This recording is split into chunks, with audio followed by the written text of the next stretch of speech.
Bonjour à tous ce sabbat matin. Soyez tous bienvenus dans cette maison de prière, de partage de la parole du Seigneur. Et que Dieu vous bénisse tous et que notre Seigneur soit loué, soit béni aussi ce jour. Et pour commencer, j'aimerais bien lire un extrait d'un psaume. C'est le psaume 33, de 1 à 5. Vous tous qui êtes justes, acclamez l'Éternel, car il convient aux hommes droits de le louer. Célébrez l'Éternel avec la lyre et jouez-le en jouant du luth à 10 cordes. Chantez en son honneur un cantique nouveau. Jouez de tout votre art, afin de l'acclamer, car la parole de l'Éternel est droite, toute son œuvre est sûre. Dieu aime la justice et la droiture. L'amour de l'Éternel remplit la terre. Amen. Amen. Lèvons-nous pour chanter le premier cantique. Ça va être justement un chant nouveau que nous allons apprendre ensemble. Et on a déjà écouté l'introduction.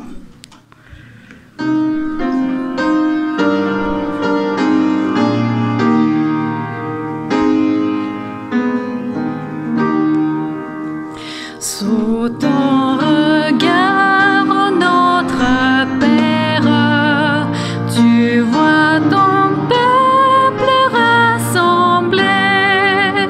Reçois nos chants et nos prières, car ton amour nous a comblés.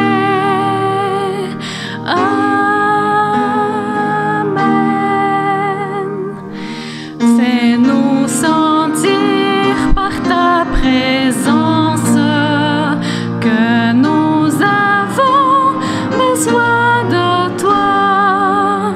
Les bruits du monde font silence pour que tu parles, roi des rois.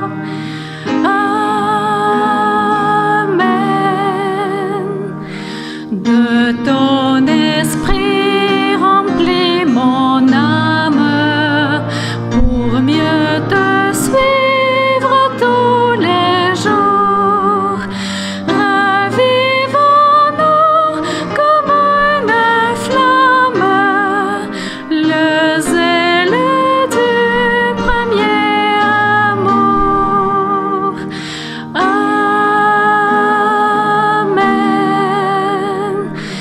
Fais-nous sortir de nos ornières pour labourer de nouveaux champs et montre-nous la prière où les besoins sont les plus grands.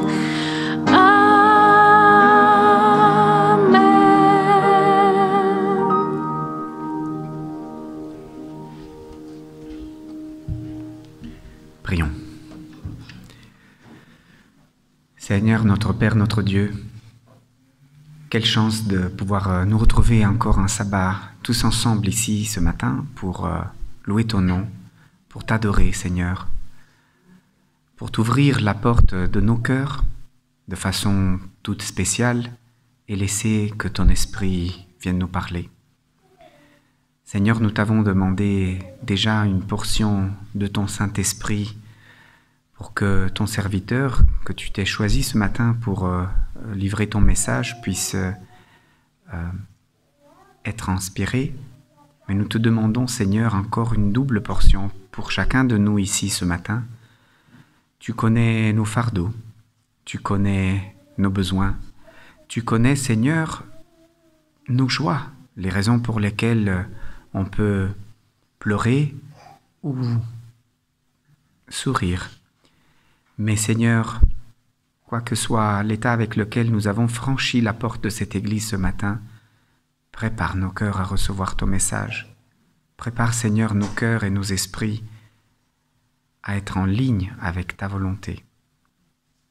Bénis-nous encore avec ce service et que ton nom soit loué à travers nos vies ce matin. Au nom de Jésus. Amen. Amen. Vous pouvez vous asseoir. Maintenant, imaginez-vous dans un jardin. Je sais qu'il fait froid et qu'on n'a pas envie de sortir, mais la nature a pris des belles couleurs aussi. Et je ne sais pas comme vous, mais moi j'aime bien sortir et me promener dans les jardins et dans les parcs et on observe la grandeur de notre Seigneur dans tout ce qu'on voit. Et si la ville, c'est la louange à l'homme avec tout ce qui est l'ingéniosité de l'homme, de tout ce qu'il peut faire, la nature, c'est encore le témoin de la présence du Seigneur dans ce monde. Chantons ensemble le cantique dans le jardin, dans Donnez-lui gloire 445.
Cette semaine, nous avons eu une pensée particulière à tous les chrétiens qui sont persécutés dans le monde, car il y en a encore beaucoup d'endroits où on ne peut pas exprimer librement sa croyance en Jésus.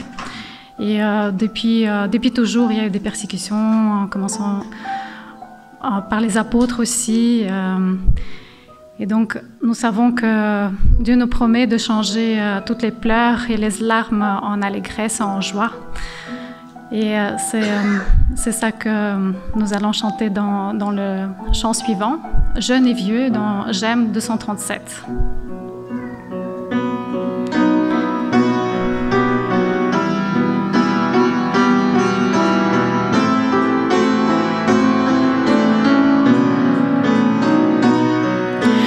Jeunes et vieux se réjouiront ensemble, les jeunes filles danseront de joie. La la la la la la la la la la la la la la la la la. Je changerai leur deuil en allégresse. Je les consolerai, je leur donnerai la joie au lieu du chagrin. Je leur donnerai la joie, je leur donnerai la joie au lieu du chagrin. Je leur donnerai la joie. Encore une fois. Jeunes et vieux se réjouiront ensemble, les jeunes filles danseront de joie. La la la la la la la la la la la la la la la la la la la. Je changerai leur deuil en allégresse.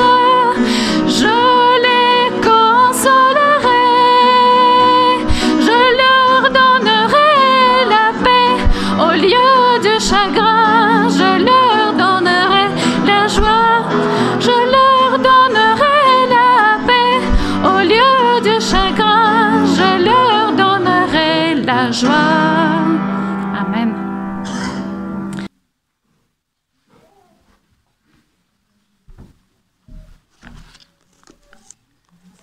C'est toujours avec beaucoup de plaisir que je me souviens de cet appel à se rappeler que le 13e sabbat, nous avons une offrande spéciale à faire pour que aussi nos frères et sœurs là-bas puissent profiter de tout ce qu'il faut pour avoir une église bien préparée à louer le Seigneur.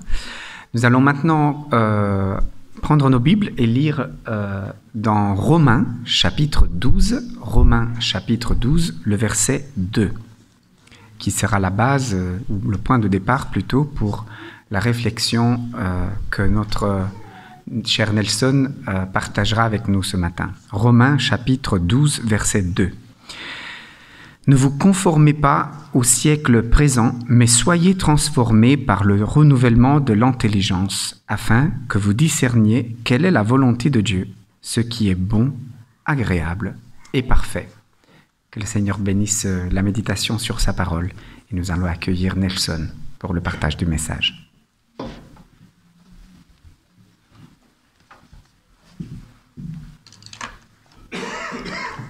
Bonjour à tous. C'est un privilège pour moi encore une fois de me tenir devant vous pour partager la parole de Dieu. Je remercie Dieu qui vous a et qui m'a protégé aussi pour que nous puissions arriver à ce jour. Le concept de changement est radical. C'est le titre que j'ai choisi pour que nous puissions le partager avec vous. Alors le changement, c'est quelque chose, c'est un sujet qui est d'actualité. On parle de changement dans tous les domaines. On veut que quelque chose change dans tous les domaines. Des psychologues veulent que les gens qui sont addictés, par exemple, ils puissent trouver quelque chose pour que les malades puissent changer. Les politiciens, dans leur programme, promettent de changer quelque chose. C'est pour cela qu'ils disent, si vous me lisez, je vais changer ceci ou cela. Et dans le monde économique, dans le monde commercial aussi, c'est le cas. On cherche toujours à changer quelque chose pour qu'il y ait beaucoup de clients, pour changer les habitudes de gens, pour qu'ils puissent avoir beaucoup plus de revenus. Donc le mot changement est d'actualité actuellement. Pardon. Et peut-être que ça nous parle spirituellement aussi. Est-ce que vous êtes demandé quelquefois ce qu'il faut changer dans votre vie? Est-ce que vous avez déjà pensé que quelque chose peut changer dans votre vie? Est-ce que vous ressentez comment dirais-je, le sentiment de changer quelque chose spirituellement? Et qu'est-ce qui vous fait, qu'est-ce qui bloque cela en fait? Il y a des gens qui sont en train d'écrire sur ce sujet-là. Beaucoup d'articles sortent à propos du changement. Je lisais un livre d'un Américain c'est un journaliste qui s'appelle Duhigg, Charles Duhigg. C'est un Américain qui a fait une recherche dans beaucoup de compagnies, dans beaucoup d'églises et dans beaucoup de gens qui sont influents pour savoir pourquoi ils font ce qu'ils font, pourquoi leurs compagnies réussissent, qu'est-ce qu'ils font pour que leurs gens, leur économie, par exemple, réussissent, qu'est-ce qu'ils font pour habituer les gens à les fréquenter. Alors il a demandé à plusieurs personnes. Il a trouvé que les habitudes, c'est pas facile à laisser, mais c'est quand même quelque chose qu'il faut pour que une organisation, une personne réussisse. Il faut habituer à faire rentrer des habitudes dans les personnes pour qu'on puisse espérer un changement. Il était lui-même addicté au chocolat. Il était lui-même addicté au chocolat. C'est-à-dire quand il voyait le chocolat, immédiatement, il passait à le prendre.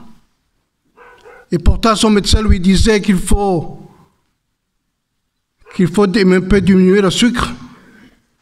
Mais chaque fois qu'il voit le chocolat, chaque fois qu'il passe devant un magasin, il passe à le prendre. Et c'est devenu une habitude, même sans penser. Et c'est ça même la définition de l'habitude. C'est quelque chose qui vient souvent et qu'on n'a pas, finalement, qu'on n'a pas de contrôle sur cela. On arrive devant un magasin et sans réfléchir, parce qu'il y a du chocolat, je vais le prendre. Et après, c'est des conséquences qui arrivent. Et donc, les chercheurs ont montré que pour changer, il faut au moins 3 choses. Il faut maîtriser 3 choses. Il y a le signal. Qu'est-ce qui fait vraiment que tu penses à cela? Qu'est-ce qui fait que quand tu arrives au magasin du chocolat, tu le veux. Et ensuite, il faut maîtriser pourquoi ça devient une routine. Pourquoi ça devient une routine. Ça, c'est le deuxième mot. Le troisième mot, c'est la récompense. Parce que finalement, quand quelqu'un est habitué à chercher, à manger le chocolat, par exemple, c'est qu'à la fin, il est content. Alors, les chercheurs disent que pour, n'est-ce pas, freiner cette habitude-là, il faut voir pourquoi est-ce que je suis content. Et ils conseillent que pour stopper l'habitude, il faut chercher une autre habitude qui remplace cela. Alors c'est ça qui est recherché actuellement. Mais qu'est-ce que cela nous dit en tant que chrétien? Et quel est le lien qu'on peut donner à cela? Je propose de lire ensemble le verset 12, le verset 2 du chapitre 12 de Romains. Ne vous conformez pas au siècle présent, mais soyez transformés par le renouvellement de l'intelligence, afin que vous discerniez quelle est la volonté de Dieu, qui est bon, agréable et parfait. Voilà Paul qui a écrit le Romain, qui est Romain, et qui leur demande de prendre garde. L'église de Romains était une église qui était composée d'anciens païens, mais qui avaient des habitudes qui n'arrivaient pas à maîtriser, qui n'arrivaient pas à laisser. Et Paul, ayant entendu ces nouvelles, a voulu donner des conseils. Et il va donner trois conseils, trois mots pour qu'ils puissent instruire ces chrétiens de Rome.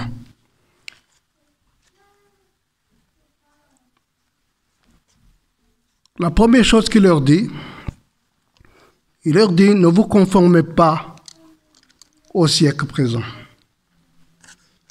Évidemment, le mot se conformer peut prêter un peu de confusion.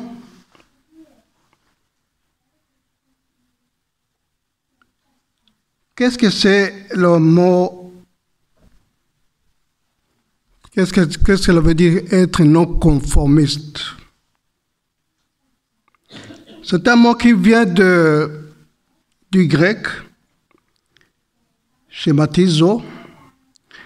Et donc se conformer veut dire que c'est se façonner au modèle d'un autre. C'est se façonner au modèle d'un autre. Une autre définition a dit c'est se conformer, c'est façonner son comportement de manière à le changer.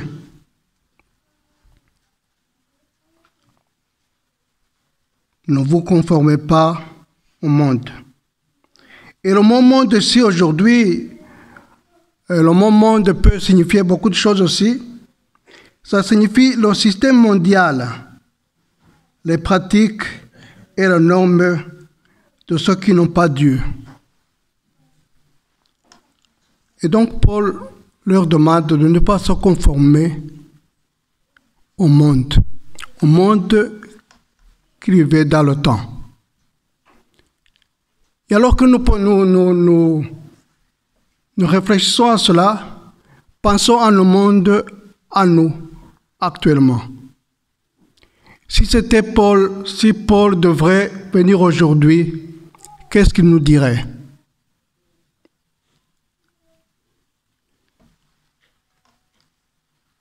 Paul pensait aux règles, aux coutumes, aux modes qui prévalaient dans le temps et que les anciens païens n'arrivaient pas à laisser, malgré leur conversion. Ils avaient beau être des chrétiens, mais il y avait des choses qu'ils n'arrivaient pas à laisser. Il y avait des habitudes qu'ils n'arrivaient pas à stopper.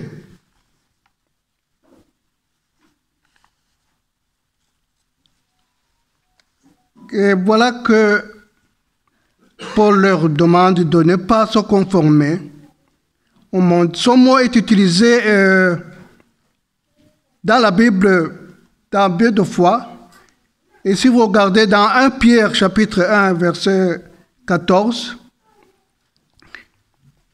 on nous dit que, comme des enfants obéissants, ne vous conformez pas aux convoitises que vous avez autrefois quand vous étiez dans l'ignorance.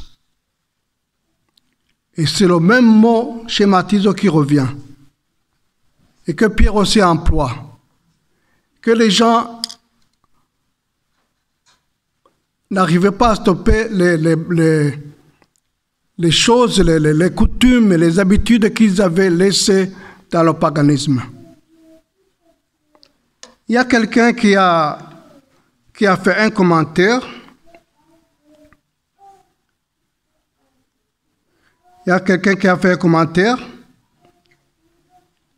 C'est la Bible d'études quotidiennes de Barclay.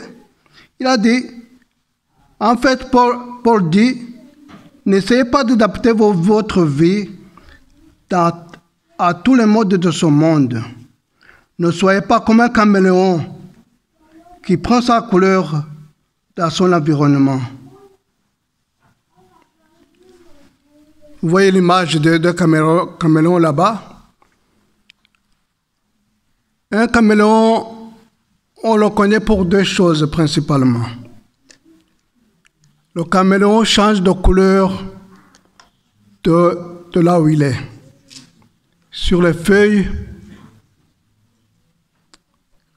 sur lesquelles il se pose, il change de couleur. Et si les feuilles sont rouges, il doit venir rouge. Si les feuilles sont vertes, voilà, il change de couleur. La deuxième chose qu'on connaît chez le caméléon, c'est les yeux. Les yeux. C'est même, ça fait même sourire parce que les yeux de caméléon sont indépendants l'un de l'autre. C'est-à-dire qu'un œil peut voir de son côté alors que l'autre voit de son côté. Ou bien que le premier œil voit droit et que l'autre voit de l'autre côté. Ça, c'est le caméléon. Et donc, l'image est de nous dire, et que ce que Paul veut dire aux gens de ce temps, ne soyez pas comme un caméléon. Ne changez pas parce que le monde change. Il y avait des coutumes, il y avait des rites qui n'arrivaient pas à laisser. On peut même voir au verset 1 quelque chose qui peut-être peut nous expliquer pourquoi Paul disait cela. En Romains 12, verset 1, déjà il nous dit « Je vous exhorte donc, frères, par compassion de Dieu, d'offrir vos corps comme un sacrifice vivant, agréable à Dieu, ce qui sera de votre part un culte raisonnable. » C'est-à-dire que quelque part, il y avait aussi des problèmes sur ce qu'ils mangeaient, sur ce qu'ils consommaient, et qu'ils n'arrivaient pas à laisser, et qu'ils avaient consommé quand ils avaient qui n'avaient pas encore connu Jésus. Quelle est l'image que nous donne aujourd'hui en tant que citoyens et citoyennes du monde d'aujourd'hui? Qu'est-ce que la caméléon peut nous enseigner?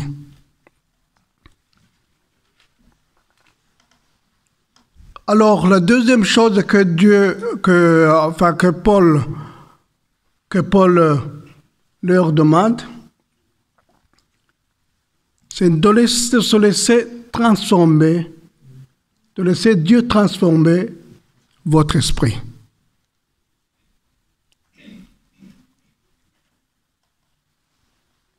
Et c'est quoi le mot se conformer? C'est se métamorphoser. C'est pourquoi j'ai choisi cette image-là que vous voyez. Les jeunes, vous apprenez la biologie, peut-être. Et la métamorphose pour que une chose devienne papillon, ça devient d'abord chenille, n'est-ce pas? Et c'est un procès. Le procès, il y a l'œuf, la chenille, et finalement ça devient un papillon. Pour dire que la transformation a des étapes. C'est quelque chose qui vient par étapes. Mais pour être transformé, il faut qu'on l'accepte. Et Paul demande aux gens d'accepter d'être transformés par Dieu.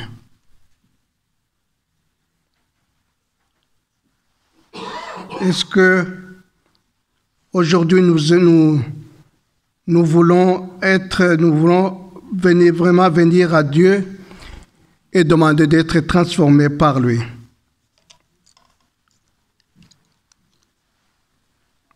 Ce mot est utilisé aussi dans beaucoup d'autres versets,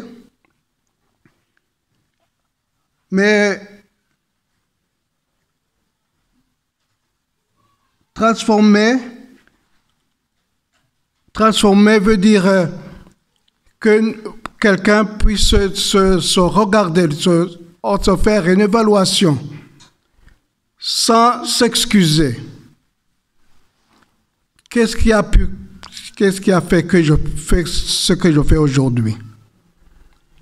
Qu'est-ce qui a conduit à cette habitude que j'ai aujourd'hui?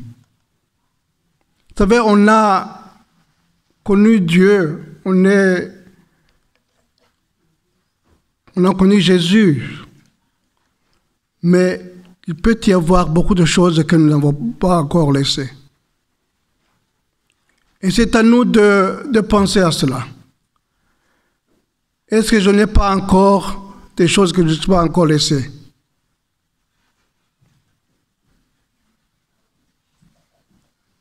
On a fait j'ai lu un exemple de quelqu'un qui était addicté aux jeux d'argent. Et pourtant chrétienne. Et chaque fois qu'il passe devant où on joue de l'argent, il veut laisser tout. Il a même vendu ses biens. Ses parents lui avaient donné une maison. Il a tout vendu. Mais c'était devenu une habitude qu'il ne pouvait pas contrôler. Il a finalement perdu tout. Et on l'a emprisonné même parce qu'il n'avait pas ce qu'il faut payer. Mais c'était venu dans une habitude, petit à petit. Mais il continuait à venir à l'église.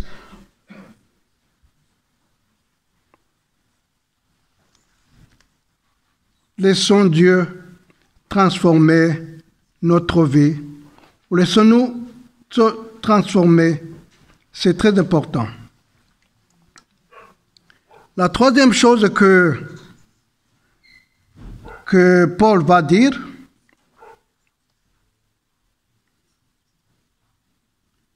c'est marcher dans la volonté de Dieu. Marcher dans la volonté de Dieu. Et c'est la fin du verset que nous avons lu. Il dit, afin que vous puissiez examiner et approuver quelle est la volonté de Dieu, ce qui est bon, agréable et parfait. Ici, il y a quelqu'un qui a commenté cela. Le but de l'esprit renouvelé est de tester et d'approuver et de discerner la volonté de Dieu. Le mot « bon » désigne quelque chose de bénéfique pour les autres. Le mot « agréable » désigne ce qui est acceptable pour Dieu et que ce que Dieu approuve. Le mot « parfait » parle de la volonté complète de Dieu. Ce n'est pas seulement une partie de la volonté de Dieu sur laquelle l'Esprit renouvelé met son attention, mais pour la volonté entière de Dieu. Tester, approuver. Dans de nombreuses traditions utilisent le mot discerner. C'est un processus qu'il faut faire quand on veut être en relation avec Dieu. Marcher dans la volonté de Dieu. C'est faire ce qu'il veut. C'est permettre à l'Esprit Saint de travailler en nous.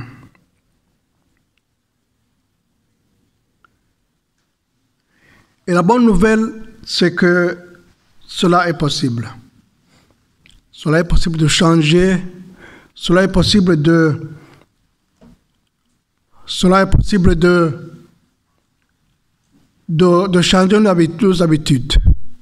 Si nous avons fait ces 3 étapes. J'ai lu l'histoire du chant que vous connaissez bien. Tu peux naître de nouveau. Il y a un auteur qui l'a chanté, qui s'appelle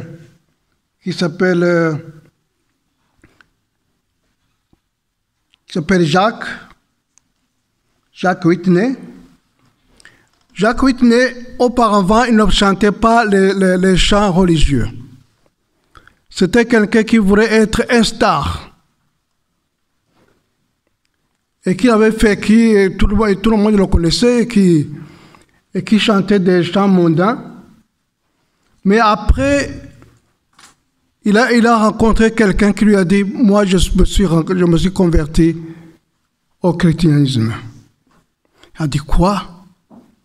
C'est quoi Jésus? C'est qui Jésus? C'est quoi le spiritisme, le spirituel? Et son ami a continué jour après jour. Et Jacques s'est converti. Et c'est lui qui a chanté « Tu peux naître de nouveau ». Et la bonne nouvelle, c'est que, quelles que soient les habitudes, quelles que soient les fautes que tu n'as pas encore laissées, il est possible de les laisser. Mais il faut seulement faire cette volonté. Et ce matin, je prie Dieu pour que nous puissions penser au monde actuel. Qu'est-ce que ce monde nous donne? Quelles sont les coutumes? Quelles sont les influences qu'il peut nous donner et qui peuvent nous empêcher de continuer à suivre Dieu? Et que le Seigneur nous bénisse afin que nous puissions, dans ce monde actuel, nous ne puissions pas être comme des caméléons. Nous puissions être transformés et accepter d'être formés pour que nous puissions suivre, pour que nous puissions changer nos habitudes. Et c'est ma prière pour vous et pour moi. Amen.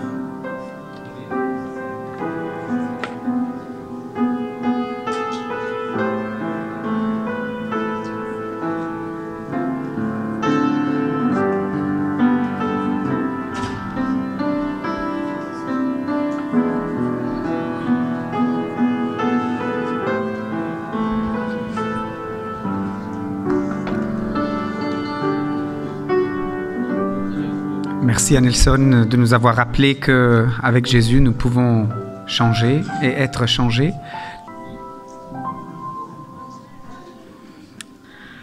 Et comme Jésus a dit à Nicodème, naître de nouveau, c'est impossible à l'homme, mais tout est possible à Dieu. C'est seulement Dieu qui peut le faire.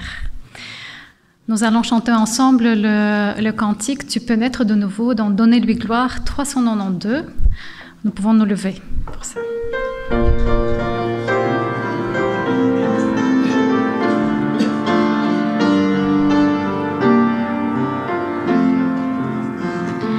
Tu peux naître de nouveau, tu peux tout recommencer, balayer ta vie passée et repartir à zéro avec Jésus pour berger. Et repartir à zéro avec Jésus.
Seigneur Tout-Puissant, tu connais nos cœurs, tu connais chacun d'entre nous et tu connais ce que nous pouvons changer et ce que nous ne pouvons pas changer car nous sommes humains.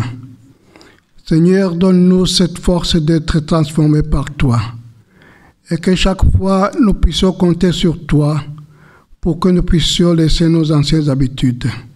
C'est au nom de Jésus que je prie. Amen.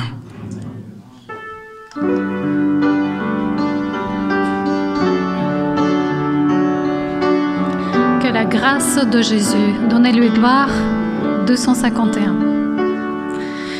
Que la grâce de Jésus et l'amour de Dieu le Père et la communion du Saint-Esprit qui vit en nous, que la grâce de Jésus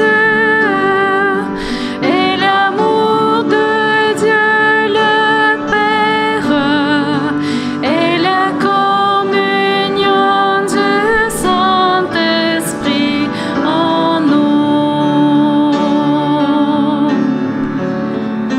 demeure pour toujours avec nous tous. Amen. Demeure pour toujours avec nous tous. Amen.